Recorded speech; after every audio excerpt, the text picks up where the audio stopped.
কক্সবাজারের চকরিয়া পৌরসভার ৯ নম্বর ওয়ার্ডের পুকুরিয়া রাজধানীপাড়া এলাকায় প্রায় ৪,১৬,০০,০০০ টাকা ব্যয়ে নির্মাণাধীন আরসিসি সড়ক নির্মাণ কাজে ব্যাপক অনিয়মের অভিযোগ উঠেছে।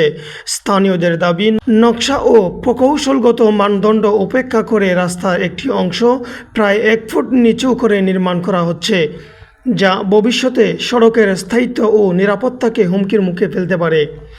সরেজমিনে দেখা যায়, রাজধানীপাড়া দোকানের সামনে থেকে ওয়াটার লেভেল থেকে দক্ষিণ দিকে প্রায় ৪০০ ফুট পর্যন্ত অংশ অস্বাভাবিকভাবে ঢালু করে নির্মাণ করা হচ্ছে।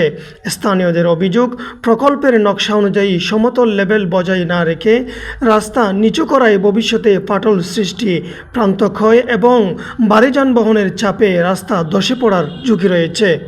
এলাকাবাসী আরও অভিযোগ করেন, নির্মাণ কাজে নিম্নমানের সামগ্রী ব্যবহার করা হচ্ছে।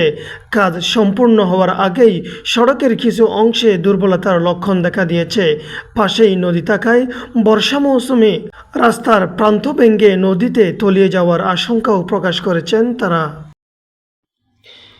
HM রুহুল কাদের, NBTV নিউজ ডেস্ক।